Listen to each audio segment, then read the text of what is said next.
Welcome, everyone. Good to have you with us. This is Our Android Week with Alan Furstenberg in New York,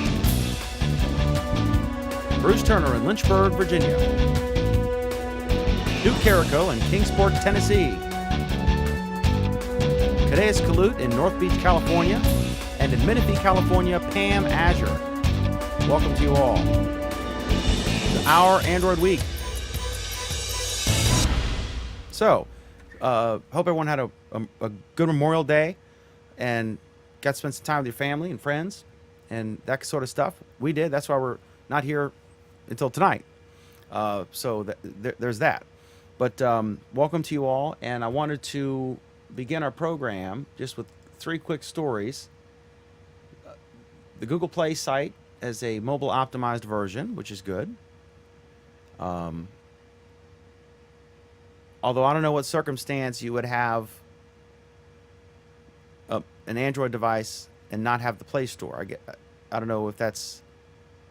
Well, a couple of things to know what's special about this. It's mobile-oriented, not Android-oriented. So It's intended for people who visit it with a Windows phone or an iPhone or a BlackBerry or something along those lines. And it's meant to get to the hardware sales portion of the Play Store. So if you wanted to buy an Android phone, you'd now be able to buy it from the Play Store from your, other device.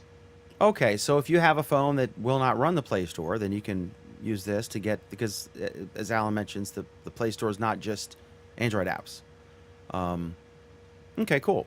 So you can still get an Nexus Q even if you have a Windows phone. Exactly. Okay. Or you could call Alan and with $5 you can get a Nexus Q. Apple wants a retrial in the Samsung patent case. The last we discussed this, they had just settled with Motorola or Google, and there was a rumor that Samsung would be the next to be settled, but apparently that's not the case, since they want a retrial. Now, didn't we report a couple of weeks back that the appeal to one of the higher court sent it back to the lower court for retrial? And of course, do you mean the Samsung Apple trial or the Samsung Apple trial or the Samsung Apple trial? But yeah, something like that. It's almost like Apple Samsung trial fatigue has set in. I've literally begun to stop retaining the details. Well, it doesn't take a 4-year-long lawsuit for you to stop retaining details, Dan.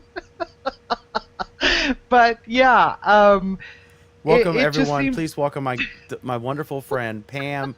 I got Dan's digits and I ain't afraid to use them. Azure, who's chiming in. She was very quiet last week, but this week she's got some sort of disease or ailment or something she was mentioning, and she's more talkative than when she was healthy. Yeah, migraine pills make it make me. So you're on happy pills. Oh my God! And then this happened. Oh my God! Okay. Okay, you really don't want me laughing for an hour, so. But yes, Alan, I think you're correct. I think that they had sent it back to a lower court. But I don't know, what are they going to appeal? I mean, it's been going back and forth for, 4 years now? I mean, isn't what they're arguing about obsolete? That Lucy Coe lady has got the patience of Job, the judge in all these cases. Is this Coe, or is this the... I don't know. But she has the patience of Job for sure, because she's had to sit through all this. And then the scandal with that juror who allegedly... I don't know. I mean, at some point, they've probably spent more in legal fees than they've lost, allegedly. Well, I mean, Apple's goal, again, is to get Samsung barred from selling in the U.S. So, it's a very real approach. It's a very significant approach for them. They're both thieves, right? both of them have stolen significant stuff, right? Is that fair to say? It's not like you have Jesus and Satan in the courtroom. No, neither of them are. I mean, the result from the last decision was that yes, both of them stole patents from each other or infringed upon each other's patents, although not to the same degree. So one robbed a liquor store, one robbed a bank at gunpoint, and we're not sure who's who. And well, and in this round, it sounds like Apple is trying to get the patents, Samsung's patents that they won on last time, completely thrown out. So I don't know. It's a mess. Okay. So these are just the quick mentions that I didn't think anyone was going to talk about, and then I'll have something in discussion, and there'll be dead silence. And then you can now ask Google about your upcoming car rentals. This is another incremental feature, I guess, Google Now. And I think I saw two different things. I haven't tested it because I have a car and I don't travel extensively, so I haven't rented one for quite some time. But I heard either only if you ask it to tell you it will, or I've heard that if you, like with other Google Now stuff, if you've rented a car in Chrome and it knows that it, or gotten an email notification that your car rental is ready, that it will pick up on that and deliver that information when relevant in Now. So it's one of those two things, I think. I don't know. But now you can ask Google about your upcoming car rentals, or Google will voluntarily tell you that. So exciting news for car renters. The next best thing to Uber. All right, so Google's Open Automotive Alliance user interface has been detailed in a new leak, according to several stories. This is exciting. I've been talking to Craig, and we've been talking about this speech this guy gave about radio, and Craig is the old media is dying. And hopefully I'll be the last man standing because I'm in the old media. But we were talking about radio, and I said, well, until there's a lot of cars out there that are not what you'd call smart cars. People still have devices, and younger people tend to listen less than, like your kids will listen less to the radio than you did at their age. But it's not like tomorrow there's not going to be radio. It's going to have to be, it's going to be replaced over time. And just become a diminishing factor, just like broadcast television used to have 18 million viewers. Now it's got 4, 5, 6 for a good show. So it peaked in about 83. That's when radio peaked. And now there's lots more options. So I think this is exciting. I think that this notion of going with a system that manufacturers are open to use, and not everyone going with their own proprietary thing, is going to encourage a healthy ecosystem, I assume, of apps. And this is about entertainment. It's about news and information. It's about communication. It's about all sorts of things. So what are your thoughts, Dr. Furstenberg? One of the things that wasn't clear to me from the beginning with the Open Android Alliance is this about apps? And if it is, what kind of problems is that going to cause? I mean, the screenshot that was leaked shows some very, very limited and very distinct applications, all of which appear to be provided by the Alliance. So it's navigation, it's phone, it's radio, and it's car features. Your car dashboard. Given that Google's doing it, can you possibly imagine that they wouldn't have an API for guys like you and girls? Oh, I can. Oh, come on. You mean just like the API that we have for Google Plus? You mean the read-write API for Plus? Come on, don't get me started on APIs tonight, because I'll go into a rant. No, I very much could anticipate that that they wouldn't do it. Just like we had an API for the Nexus Q. And the fundamental reason is car dashboards are different. You don't want to have even the possibility that someone is going to play YouTube videos while they're driving. Okay, so they might have trusted partners doing apps. Yeah. Like AAA, for example. They might have an app. Yeah. I mean, I can see apps, but I can see them very, very limited and very, very controlled. Yeah, the liability issues would be mind-blowing. The liability issues and the legal issues. There are already questions about, is it legal to have some of these as part of the system. And under some states' laws, it's not even clear that this is legal at all. Talk about a violent video game. You could literally be killing people with your game. And some sick bastard would, okay, yeah. Right. I mean, on the other hand, there's, I can easily see apps that would be incredibly good. Like Waze, for example. Although they bought Waze, but something like, that's a very innovative phone app for that they bought, Waze. I think it's an Israeli company.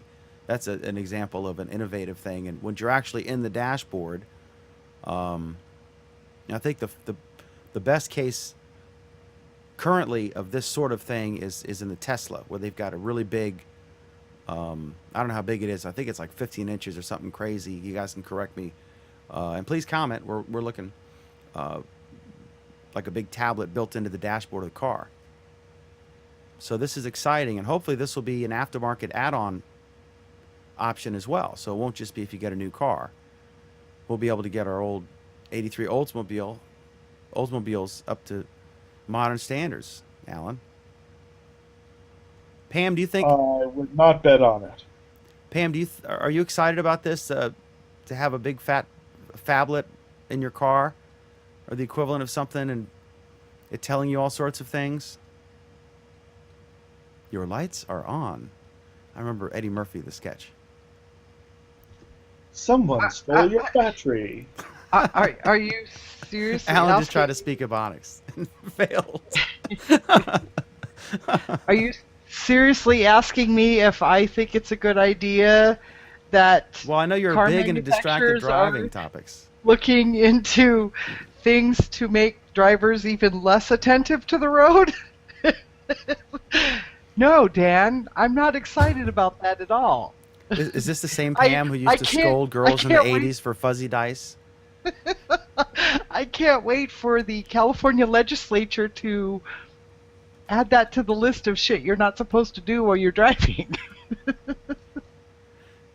Meanwhile, the new Gigafactory will not be built in California because of their burdensome regulations. Just as a side note. All right, so Pam, we'll give her a moment to take another happy pill. I'm enjoying this. I don't think I'm enjoying it as much as she is, but she's enjoying her happy pills, and I'm not even drinking or stoned or anything. I'm just pure Pam. It's just Tuesday. All right, so next, Pam's a delight tonight. So what are you going to be like on Friday? Is that what you're implying here, Pam? Which will you be, Pam? Stoned or drunk? I'll have to. I have a meeting till 3, so I'll have to see. To be announced. Yeah. Tune in Friday at 8:30 p.m. Eastern, 5:30 p.m. Pacific to see if Pam is stoned or drunk. It's too soon to tell. We don't schedule these things. They just find a way of happening. Okay, so that happened. Okay, 9 new features in Google Plus for Android. One feature I would like is the ability to, when I'm on the can, share a freaking post from my phone. I tried to share one of our stories tonight. We don't want to see you sharing from the can, okay? It wasn't a photo post. Okay. I'm not trying to impart a disturbing visual on anyone, so I apologize. But the story, we're not going to talk about it now. We'll talk about it a little bit, but Comcast may be vying for T-Mobile. So my question, I was going to do a post in our little group here. I was going to say, is this Monday or Friday or both? Like, should we talk about this tonight or Friday or both? And I was unable because the previous thing I'd shared it to a circle, so public was not listed in the post I was trying to send, and callers one was. You can do it.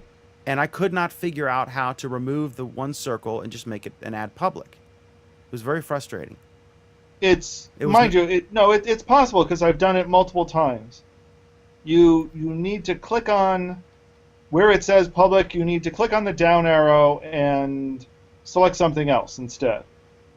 It did not work, and remember it's a new app, right? It's just it's something's a new app. Changed. And mind you, I find the new way of doing it slightly easier than the old way, which I just found baroque.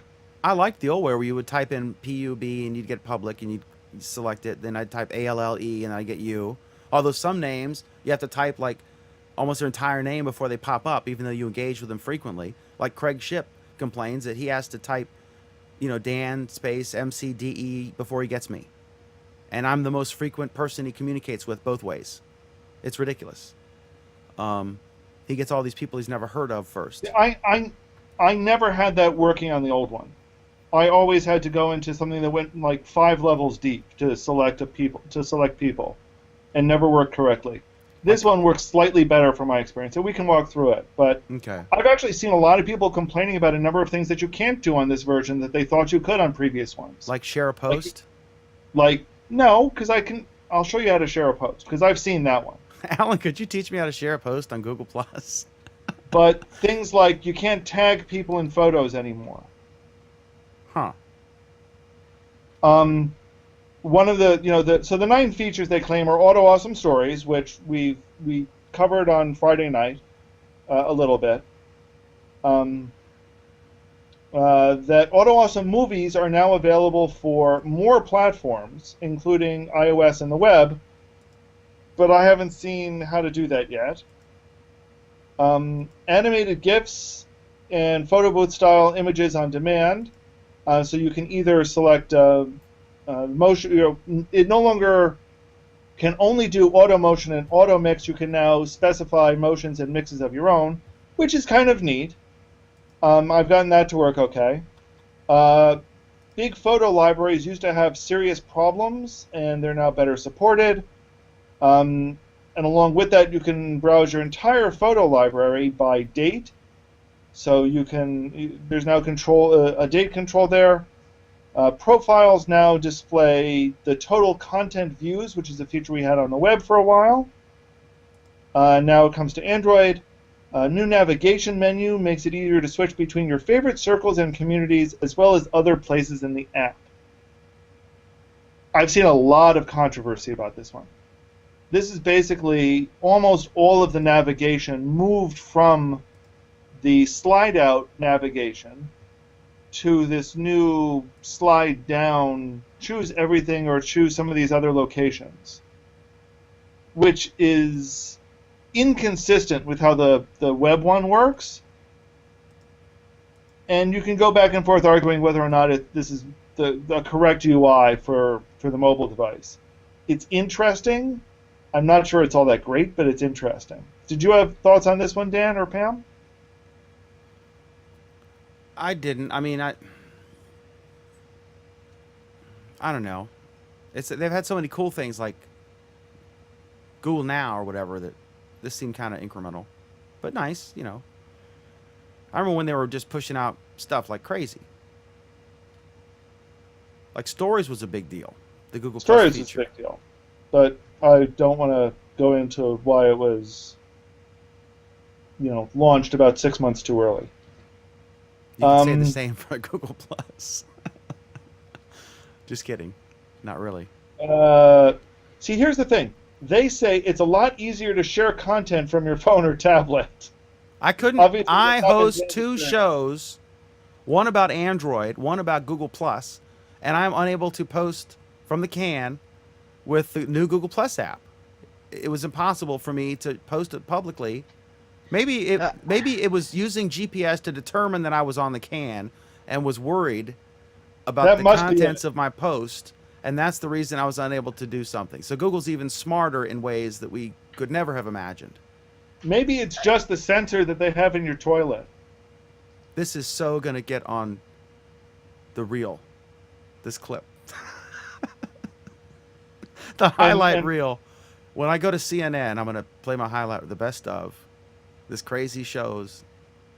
Okay, so anybody else just completely enthralled on Pam, the fairly recent owner of a phablet? Are you excited about the new Google Plus Android app? No, actually I'm not at all. I mean, they completely revamped it. They took out Hangouts.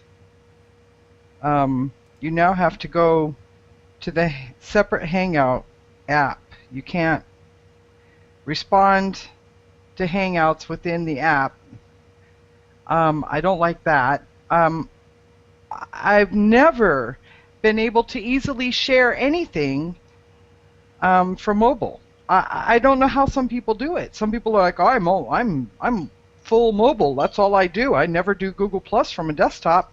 I have no idea how they do it. I really don't, because I can't share anything from Drive to Google Plus. If I save a picture in Drive, I can't share it to Google Plus. It'll ask me, do you want to enable this content for, people to see, but I can't, transfer it. Half the time I can't find, if I save a photo in Google Plus, I can't find the photo on the mobile app to share to Google Plus. If I save it in Photos, Photos, I can't easily link to stuff from the mobile app. If I see a YouTube video or whatever, just trying to share it without it doing this weird embed thing that it doesn't do with desktop. So I don't use the mobile app unless I'm going to do like a Twitter-like post, which is just text. Otherwise, I don't even bother to post from mobile. So and this change hasn't made it better for me at all. It's harder to find stuff. There were times when I really enjoyed the mobile app. There were times when I found it actually better than the desktop app in certain ways for consumption, not posting. Never for posting. But and it completely drops notifications. If I have 20 notifications and I click on Dan commented on your post, it will not only drop that one into the previous read one, it'll drop some other one in there too. It's like, well, I haven't looked at that one yet. So I don't know if that's just a bug or a new feature. But they would claim the latter, even if the former were more accurate. Josh says, I love that it's easy to see nearby posts now, but what I really want is to be able to post to people nearby. That's interesting. It doesn't make sense for my friends on the other side of the country to see my posts about local news, traffic, or weather conditions. That's an interesting observation, because right now it's pull, not push. I mean, obviously, I don't think we should have the ability to have people to push to random strangers near. I don't think that's what you're saying either, but to see public stuff that's nearby, I hadn't noticed that. And is it public or only like your friends who are nearby? I'll have to check that out. Before it was like you could just see anybody. You discover like, wow, there's like 5 people locally using Google Plus. I get all excited. And John Jensen says he also doesn't like that Hangouts is gone. He says don't like where photos are and appears that as a separate app. I don't like that either. I took a picture I took a screen capture, and I was going to email it to Craig. And when I went to I was on the phone with them. It was a website I was building, and then I hit the thing and it said open up in gallery or pictures. I was like, okay. So I hit pictures, and I didn't realize it was a Google Plus app. It's not easily. Well, it's been like that now for several months. That's not a new change. The difference is that they didn't update the Photos app when they updated the Google Plus app. So they look completely different now. But the Photos app has been a separate app for a while now. This sparked a whole bunch of people speculating that the Gallery app was going to disappear in some future version, etc., etc., etc. I do find that, to Joshua's point about posting local stuff, yeah, I do the same thing. Like if I have something that's just purely local, like I just got a notification that they're closing a street because a water main broke, I'm not going to post that because I have followers around the world. So I would stick that on Facebook, right? Because that's mainly local people. And part of that circle management. If I had done a good job of posting, just creating a good circle of just local people, which I've not done, then that would be more handy. that's their signature feature. That's actually kind of a pain in the ass. If you've got a lot of people in your circles. I guess this 3-day weekend I could have fixed that. Okay, so 9 new features for Google Plus for Android, and at least as many complaints from our panel and viewers. So next up, Google. I had not seen this. I think this is Alan or Pam's Google Project Tango tablet. Think 3D. What is this about? Yeah, so this is an interesting rumor that's been floating around. So for those of you that might remember what Project Tango is, we covered it several months back. It was an early project to add a whole bunch of new sensors to mobile devices. And these sensors would do some very cool and very impressive things, amongst which would be things like very, very detailed location detection of objects. So it would be literally able to see the physical objects around you and be able to help you navigate that in real time. So they were showing demonstration apps that would help blind people, for example, navigate through a room that they're unfamiliar with, because it would be able to see the objects that they may walk into and steer them around them. So there's a rumor floating around that Google had about 4,000 tablets built with the some of these advanced sensors built into it. And the speculation is that these devices will be available in some fashion to the I/O attendees. So it will help, give a few thousand people access to these advanced sensors, see what they do with them, and kind of get developers starting to work with these devices and these sensors and see what comes from it. I don't know, now that you know what it is, what do you think about it, Dan or Pam? Sounds niche to me. Oh, I don't think so. I've already thought of 2 applications that are fairly mainstream that I could do with this if this was in every cell phone. If the technology is actually working, meaning that they have software that is accurately running the gyroscope and the sensors and everything to actually, one of our stories coming up is this Vine video about how interesting it is to develop for Android. So with a Compass app, giving different phones have different readings and they're all sitting next to each other. If they can get the technology to work well, then I think it's interesting. I think that there will be interesting apps for it. My first thought was, that could make Ingress an interesting game. But yeah, I see a lot of potential fun things. It really does depend on how well it works. You know what I mean? No, that's going to be it. And I really, if this is true that they're going to turn it loose on developers, I think that's interesting and exciting because it's a real-world test. Just like, Glass, when it went out, was a real-world test in an environment that they didn't fully anticipate, and it found problems. I anticipate that they're going to find problems when they try to launch this into the real world.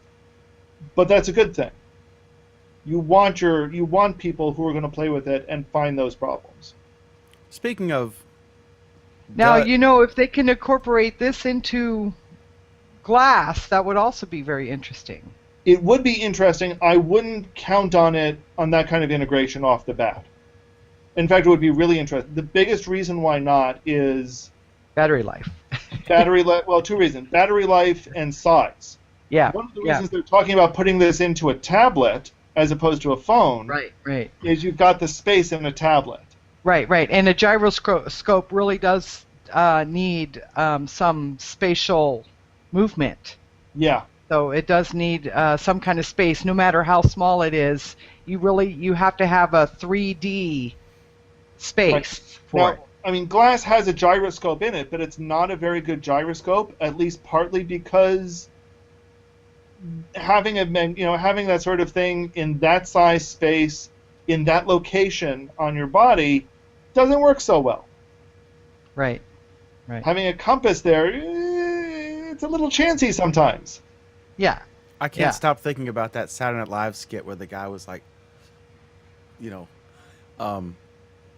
trying to get glass. Speaking of bad skits, I just want on a note about the Q, Alan. Do you think that is ever? I remember the skit when they were playing with it at I/O, and it seemed like this really cool project. And you actually were a happy, I guess not customer, but user of it because they gave it to you. Well, you paid $900 to go there plus flight, but you got a free Nexus Q. Do you think that they're gonna? Is that dead and gone, and we don't want to discuss it, or could it ever be resurrected in some form, or what do you think? You mean like in a form like the Chromecast? What's the difference between what the Q could do and what is the Chromecast can do more than the Q can. Oh, well, that's not good because one's $35 and one was more. Yeah. Okay. I mean, that's not entirely true. The Q was clearly meant as a home entertainment center system. And I think, we'll over the next couple of weeks, we'll be talking about the whole what's coming up at I/O. So we'll be, beating the subject to death. But expect, I wouldn't rule out if we see some similar themes returning. Okay. But we'll be talking about that over the next few weeks. Okay.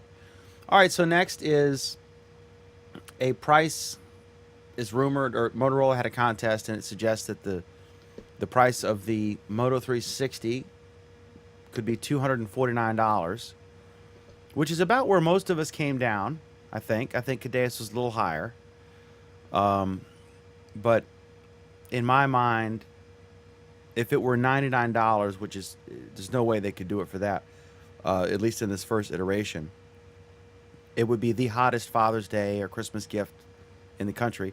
If it were $500 or more, it would have less of an appeal. I think $250 sounds like it could still be a hot product. It seems kind of reasonable. What do you think, Alan? I'm still very excited about this. I'm more excited about the G than I was. I'm still way more excited about the Moto 360. I think most people were thinking around 300. So 250 isn't isn't totally outrageous. I'm pretty excited to see what exactly these Wear devices are going to look like too. Again, going back to I/O, I think we're going to see a massive push there and immediately after it for Wear devices in general, the Wear technology. I don't know, 250 isn't entirely unreasonable, but again, it's got to work with an Android phone, so you're a little limited on that front. And a quick comment, Joshua said that the Q has an amplifier, I guess an amp. Okay, yes, they're okay. To be fair, the Q had a lot of other things the Chromecast doesn't. It was meant to attach to your stereo system as well, so it was meant to be an audio device, not just a video device. But honestly, this is not a major feature that anybody cared about, especially since it used audio plugs that nobody used. When's the last time you turned your Q on? I don't know. It's in a box in a closet now. Okay. Actually, you want to know when it was? It was the day I got my Chromecast. Really? So that it was replaced. It was summarily given the boot to the closet. It was given the HDMI port that my Q formerly occupied. But you used it regularly or occasionally prior to the Chromecast? Or once or twice? But no, more than once or twice. very infrequently. It was totally limited. You could play movies from the Play Store, and that was about it. And once you have Netflix and or Amazon Prime, nobody's buying movies. If the movie's that good, I'll actually go to the theater. You know, or wait for Redbox. Okay, so there's that. Okay, next, the LG watch, the G. This is very surprising. There's a rumor that they may release a version with the SIM card, which is not at all what any of us were thinking. This is not confirmed, I don't think. But would this imply that there? Obviously, this would suggest that it might actually be like a phone of sorts, or possibly just sort of a really small LTE tablet, right? Sort of thing. But if it were a phone, maybe you could use it with a Bluetooth accessory, or I wonder if there would actually be a speaker, and so you've got a Dick Tracy type phone that you could actually use as a phone on your wrist. That's a whole new ball game. That could all of a sudden make this more attractive than the 360 in ways. Really? Despite its Really? unfortunate Have you appearance. ever been in the Walmart or whatever when people are using that annoying walkie-talkie thing, that Nextel or whatever it is? That's so 2012. You know, oh George, yeah, last weekend, well, you see, and then George is trying to talk through the wrist, so like everyone can hear George talk. No, please. It's bad enough My we have experience at cell phones. Walmart is overhearing guys like, do you or do you not have 6X t-shirts? It's a simple question. I swear to God, I heard that. The guy's standing there. He's like a linebacker. And the little girl is like, I've looked, sir. And he's like, it's a simple question. You do or do not have 6X t-shirts. I'm just going to get my spam and get the hell out of this. Sorry excuse for a store. That's where I buy all my cheap imported Chinese goods. So, go Wally World. Okay, so Alan, I'm very intrigued with this. I know Pam is not a fan in general of smartwatches, but where do you see this? If it had a SIM card, is this going to have telephony First of all, things? let me just say we've got 2 Walmart stories coming up, so you'll have plenty more opportunities to tell Walmart jokes. Excellent. I'm having trouble imagining why they would do this, to be perfectly honest, unless there was a reason why they wanted to lock it to a carrier, because that's what it would do. You can't have a SIM card that isn't carrier dependent, and that's just stupid. This is not a full phone. It's not going to be a full phone. I don't agree. It's stupid because I've seen this. A full phone is highly delusional. It lets you produce a higher end device at a lower price point by sucking people into this 2-year deal. A perfect example is I'm seeing a lot of my friends, my driver Gary, one of my sales reps Angie, just got this Samsung Note 10 maybe, or whatever, Note 7, whatever it is, Note 8.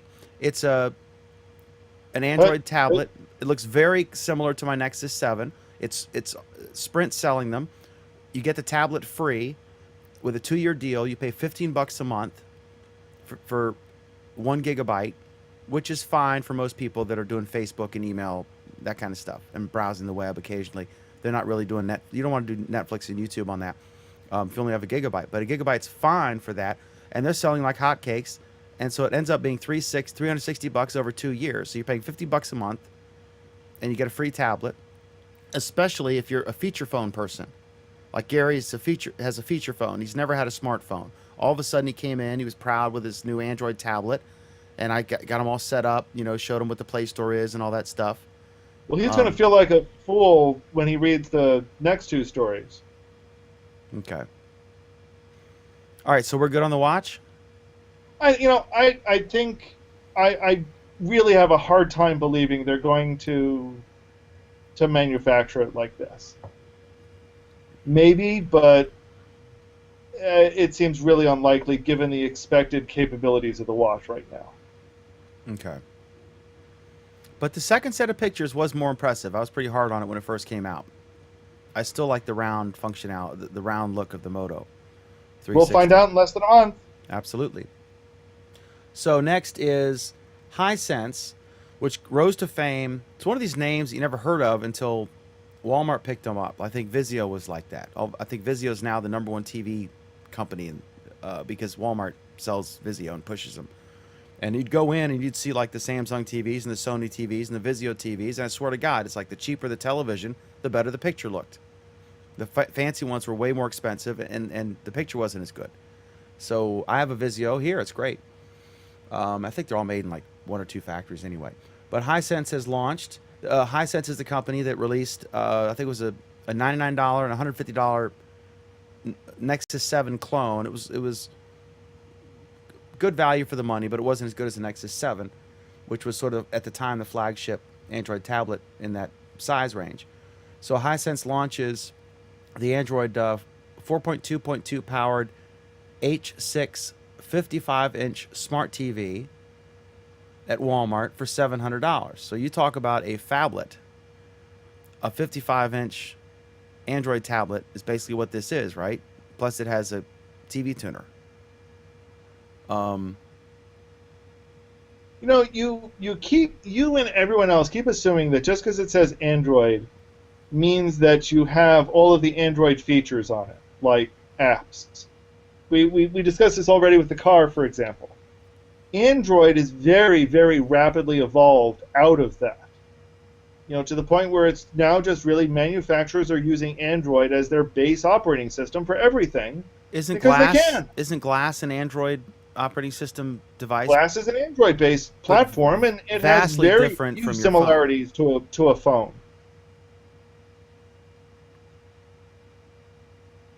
Because, yeah, I'm seeing here this headline doesn't refer to it as an Android television. It says an Android-powered smart television.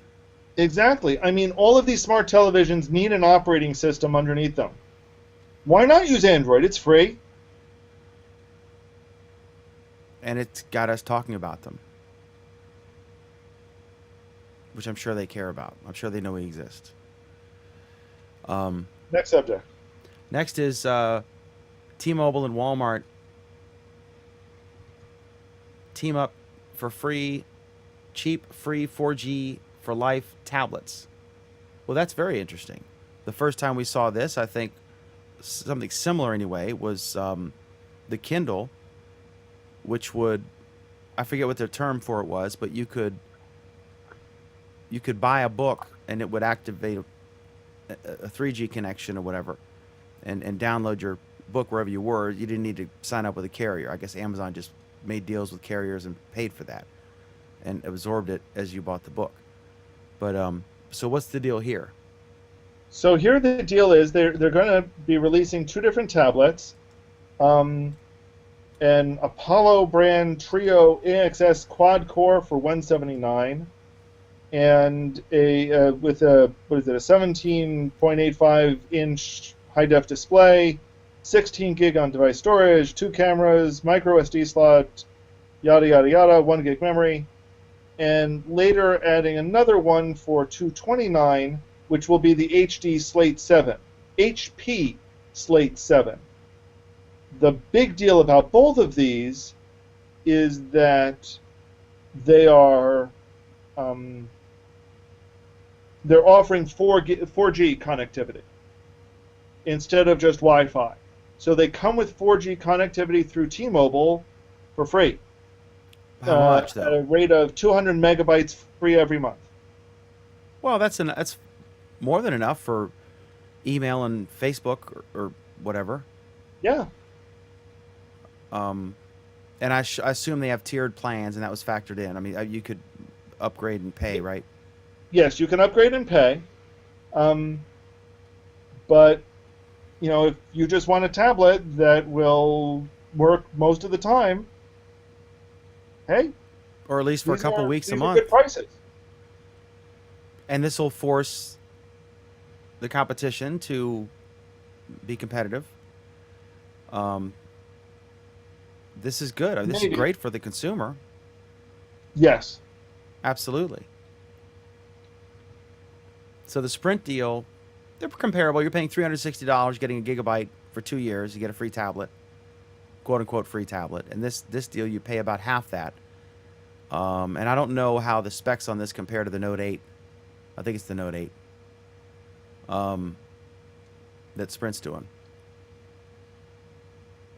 So that's good. We're seeing tablets getting cheaper and cheaper and better.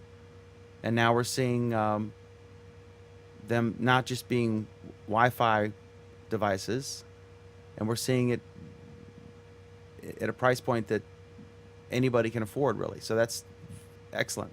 All right, so Samsung is considering a circular-faced smartwatch, and this is not, actually not a, believe it or not, it's not copying Moto 360, because I think this was about a year ago they applied for this patent. And I think this is logical, right?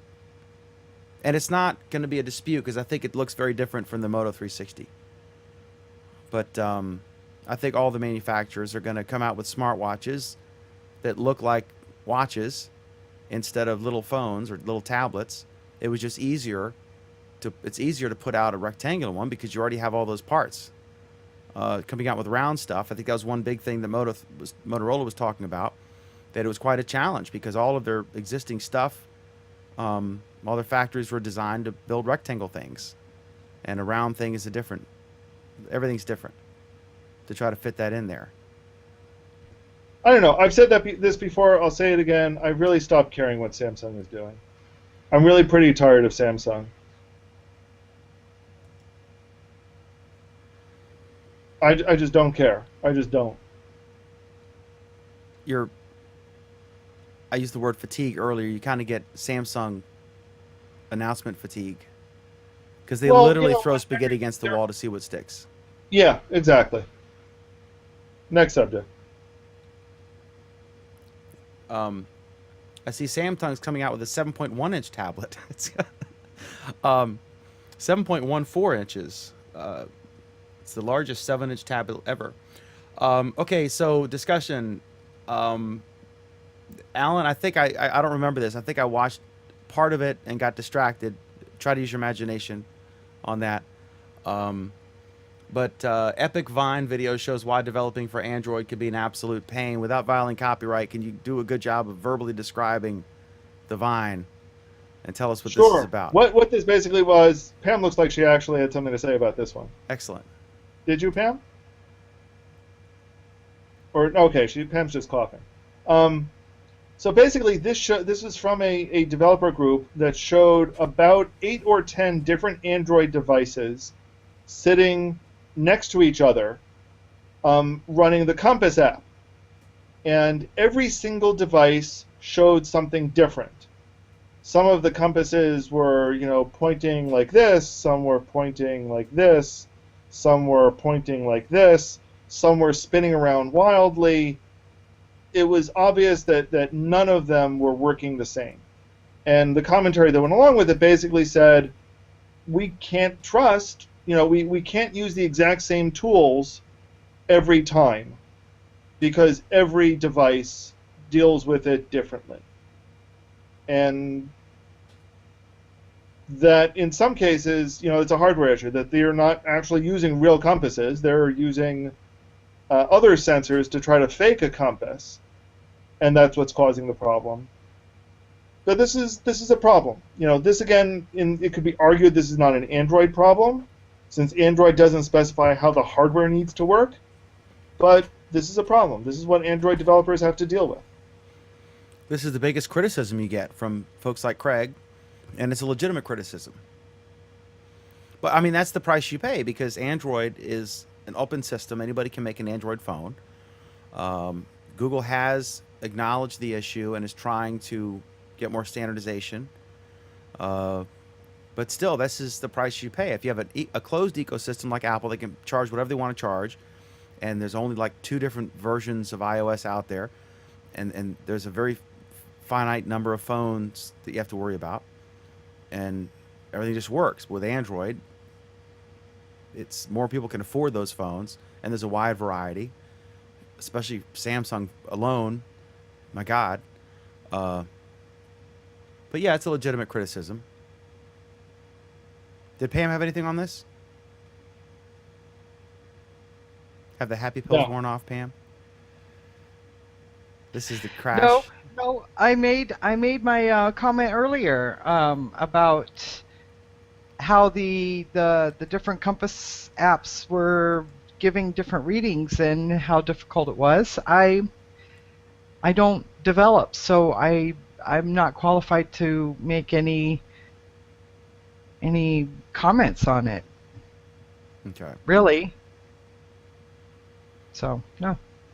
Surprising, given your extensive development experience. I was a developer in the early 90s, but I still don't. I know as much as Pam does about this stuff. Now, I don't think anybody's using Turbo Pascal and Assembler anymore. Okay, so next up is this is interesting. We may talk about this Friday if it's a good topic, but Comcast is maybe another company eyeing a bid for T-Mobile, and of course Comcast is currently they bought NBC Universal, and now they're trying to purchase Time Warner Cable, which is actually not a subsidiary. It's a spinoff. It's not related to Time Warner, like the magazine company and stuff. But it's a separate corporation that was part, but now isn't. And so they're trying to buy that to solidify their place in Consumerist's worst company in the world annual ranking. And then now they want to buy T-Mobile. Of course, this is because I guess AT&T is buying DirecTV. And so Comcast all of a sudden is like, well, if this TV company is going to buy a cable company, we're a cable company, we're going to buy, or if AT&T, a phone company, is going to buy a cable, or a satellite TV company, then this TV company wants to be able to compete. And as ridiculous as it seems, now they have a fairly logical excuse to buy T-Mobile, and just basically become Standard Oil and be able to do whatever the hell they want to do and charge whatever the hell they want, and et cetera, et cetera. And the best, I would encourage everyone to look at, it's like a boring C-SPAN thing. It's 2 hours of your life you'll never get back, but the hearing with Al Franken, Senator Al Franken, and these other guys, and it was before the Senate, obviously, and the CEO of Comcast was there, and they were talking to them about this Time Warner deal. And the best example was this guy who's got a golf channel, and he has talked to them incessantly, cannot get carriage on Comcast. They will not carry his channel. And Comcast has a golf channel that it owns that competes with his channel. And since they have the footprint, they can choose what to carry. And so this guy's screwed, basically. And I'm all for companies being able to buy whoever they want. But I'm very nervous when one company it's just not practical for multiple companies to run fiber or copper to your house. It just doesn't make any sense any more than multiple companies would run pipes to carry water, and you could have a bidding war. That's just not practical, or electrical wires. And internet needs to be viewed as a utility, and it should be legal for municipalities to offer it at any price they want, which is a big problem. And exclusivity should be banned. And Congress could do that with the Commerce Clause, but they won't because they're on the take. And so that's my soapbox rant on this. Anybody want to talk about why it's just an awesome idea for Comcast to buy T-Mobile and Time Warner Cable, and how the world will be a better place? I mean, no, I think this is an absolutely brilliant idea for Comcast. I mean, let's be honest. They are currently one of the worst ranked companies in America. They cannot get any worse. So doing this, there's nowhere to go down. They've got nowhere to go. They cannot lose. So, this is a no-lose proposition for them. For their customers, on the other hand, for those of us who are used to actually getting good service at a good price, this will only kill T-Mobile. T-Mobile will die. I got to tell you though, in Comcast defense, and I'm one of those guys who try to get carriage for a local television channel in Warren County, and they literally laughed at me. They literally laughed at me and said, "We don't add channels." It was a long story, but there is no local TV station here now. We don't have any television station covering Warren County or Frederick County, unless like a bridge explodes and then the DC stations come down, which is once or twice a year. Something like that happens. But there's no television news here. And I do TV, we do, and I just, they literally laughed at me. And I was like, I think I said some colorful words. But anyway, yeah, so, but to Alan's point, that literally Consumerist has a contest for worst company in the world, and they're always in the running, and they frequently win. So is T-Mobile losing money? What's their status? I have no idea. T-Mobile's now the number 3 carrier in the U.S. They're better than Sprint. Why do they keep trying to sell themselves? Because Deutsche Telekom doesn't want to deal with them. I hope the Sprint guy gets them. I like him. The SoftBank guy, not Hesse. But the SoftBank guy, whose name I can't pronounce or remember, so it doesn't matter if I can pronounce it, I can't remember. But I like him. Okay, so any final stuff? All right, so thank you very much. If you are a good salesperson, if you are in DC or Baltimore, Maryland, or Northern Virginia, Loudoun County, Fairfax County, etc., reach out to me if you're looking for a job or a gig. We have 2 so far. They're both part-time. They choose their own hours.